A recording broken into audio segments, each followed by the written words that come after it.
The next thing you want to do is go and tell your friends, I want to do this, I feel like I want to pursue this next passion. And then they give you this long list of why you shouldn't do it, right? Because it's difficult, because you don't have enough investors or money, because the economy is down, because. Do you recall those moments? Well, today I want to talk to you about all those voices and their impact on my life. When I was in high school, my favorite teacher was the geography teacher. Her name is Maria Păunescu. She was an absolutely passionate woman who would go out of her way to bring props, magazines, and different type of news just to excite us about her favorite subject, geography. So one sunny day, she came to class with even more enthusiasm than usual. She put some papers and magazines on the table, and all my colleagues gathered around to discover what was new today. All those things were happening, I was in my place, at the end of the classroom, in my bench. In high school, I was the ugly duckling, as you can easily see on the screen. I was the introvert. I was the one that most colleagues were making fun of. And so I would go to school looking down. I wouldn't speak much. And I wouldn't interact much with my colleagues because they were the ones who were making fun of me. But as this enthusiasm was happening here and there was so much noise in front of the class, I was like, okay, what's the fuss about? So as I approached, I understood why they were so enthusiastic. The teacher was explaining that for the first time ever, somebody thought to build a hotel on water, and it was the most luxurious hotel in the world, and it was the only 7-star hotel, and it was located in the United Arab Emirates, Dubai. And everybody was looking at the glamorous Dubai, at the gorgeous photos, and for the first time ever, I heard my inner voice whispering to me, one day you will live there. And it started to feel more and more real. And with this enthusiasm, I found myself speaking out loud. One day I will live there, which was immediately received with a lot of laughter. Oh, you're speaking? Oh, that's so funny. Oh, you the farm girl? Listen, how can you, your mother will never let you leave the farm because she needs you to work there. Did you forget we live in Romania? How are you going to ever go to Dubai? That didn't feel good. But what I've done is I trusted that knowing. I went back to my bench and I started daydreaming about Dubai. And I was wondering, how can I get from here to there? Because the how was kind of impossible. And then I said to myself, well, I could do some promotions to earn some extra money. I could ask my mom for more allowance. I could ask for my grandparents. I could start saving. When there is a will, there is a way. Don't we all know that? After looking on, I think I looked on Google. I don't remember. It was a really long time ago. I was researching, and eventually I was able to find a recruitment agency in Romania who was looking for young, enthusiastic girls to come to Dubai. And I convinced them to take me. I was ready. I had enough money to pass some exams, to travel, to buy my ticket. And in 2004, I landed here. And the minute I arrived, I discovered the glitz, the glamour, and the heat. I mean, the heat was not in the brochure, but I said, fine, you're still beautiful. Okay. So like most of us, I did my best to find my balance in the city, worked different jobs, try different careers. I just wanted to make it work because of the Burj Al Arab, because of the dream, and because of the inner voice. And so after trial and error, I discovered actually what I really wanted to do was to model. Because like, okay, I kind of had the looks.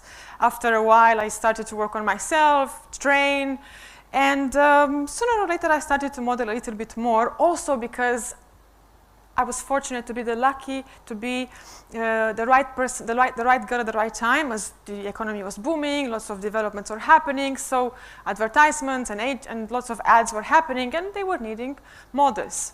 And as I was having quite a good lifestyle in Dubai for a Romanian girl, I one day got offered from one of my colleagues a pair of tickets to go to a concert. And she passed them on to me. She said, I can't go, you go.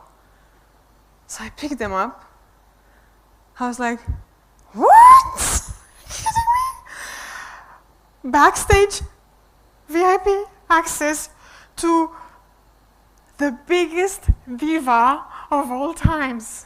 And not only she is the biggest diva in the world, she was my idol. That's why 5th of March, 2008, has completely changed my life forever. I was at the Festival City when she came. I was backstage, and I could see her silhouette, her tall silhouette, her strong aura, her golden hair, and I heard her saying and singing, all by myself, don't wanna be all by myself anymore. Of course, she does it better than me. We all agree on that. Fine, fine, fine. I know, fine. But I was observing her, mesmerizing thousands of people at the Festival City. My heart was beating faster. I was next to her husband. And I could see her coming and changing, and I was just struck by her beauty and strength and her grace. And I just asked God, I said, God, hello, anybody home? How can I be a little bit like Celine? Okay, voice, no, fine. But how can I be a little bit like Celine Dion? Ask and you shall receive, they say, right? For the second time, I heard my inner voice again. And this time I was able to recognize it a little bit better because I did hear it in high school. I followed it, so I kind of had an idea that it works. So my inner voice told me then, maybe you could be on stage like Celine and present Celine on stage. Maybe you could present. Maybe I could present. Yeah, okay. So I went to my friends, to my family, my colleagues, and I said, guys, I'm going to become a presenter, yay! And they said, but Andrea, how? I said, just like that, I'm going to study. Hello? Andrea, but you know only 3 words of English, and even those 3 words, they have an accent, because you are from Romania, and your English grammar is like non-existent, forget about it, and your vocabulary is like 3, 5 words, okay, maybe 10, whatever, you're a model. And so, no journalism background, how are you going to present? I said, I don't know, but I know I want to present. So I hired a coach. I went with enthusiasm, brought new notebook because I was to become a presenter. Took the first session, and after the assessment, the verdict from the coach was, no, you can never present. I said, why? Hey, you're laughing now, but I was not laughing, I was crying. Seriously, I was crying. I said, well, I can pay you, you can coach me, it's very easy. I don't know, you know, I pay you, you coach me, it's a very simple transaction. So Andrea, no, you lack confidence. It's going to take you, it's impossible for you to present on stage. Okay, fine. So I started traveling, I started looking for different mentors, I knocked on many doors, I went to different universities, looked for different courses.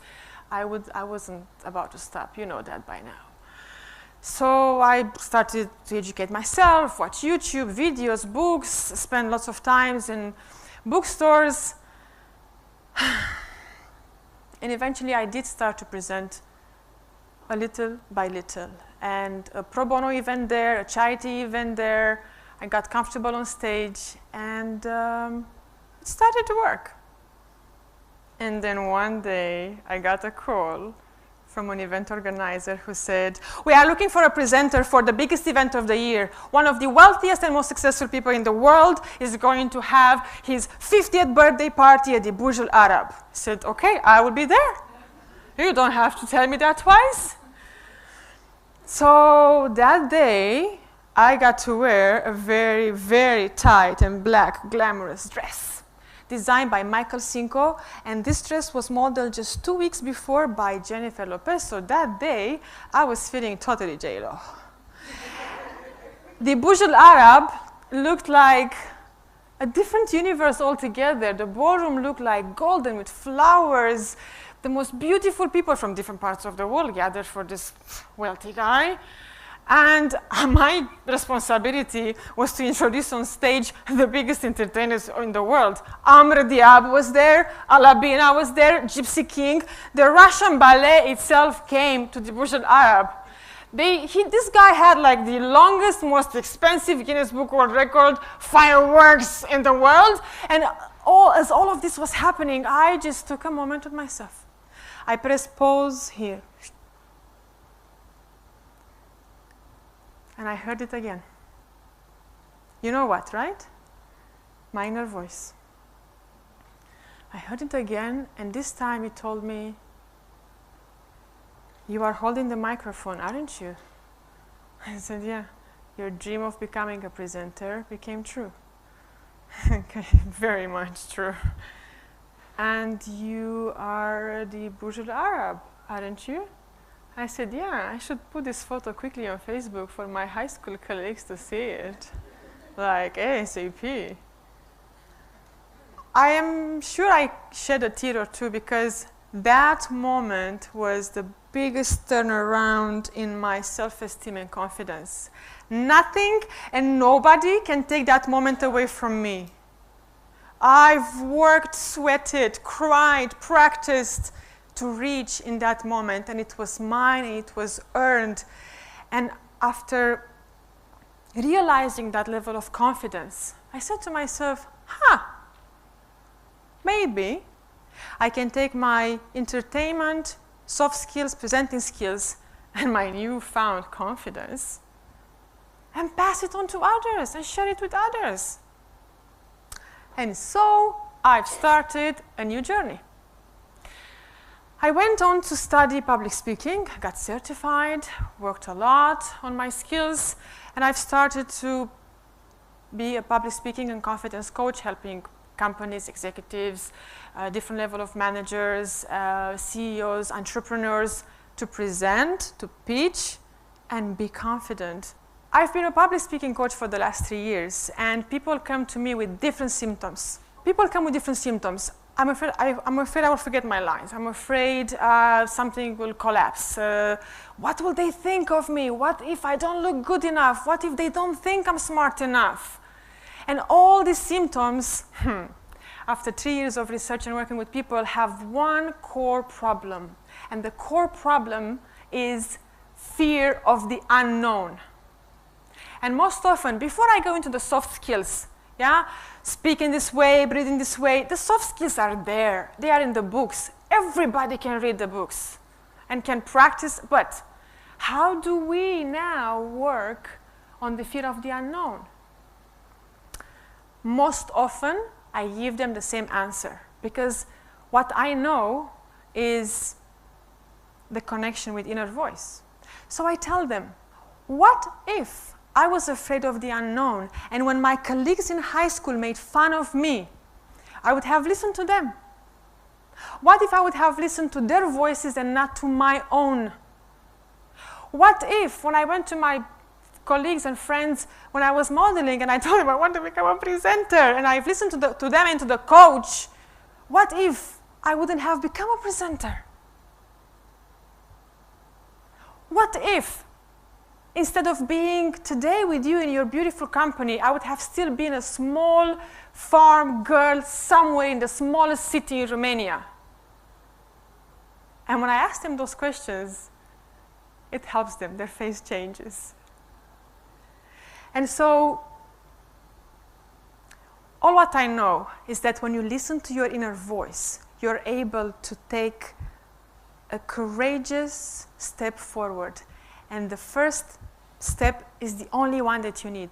Once you have done even half step into the unknown, and if you do it once, the second one is so much easier.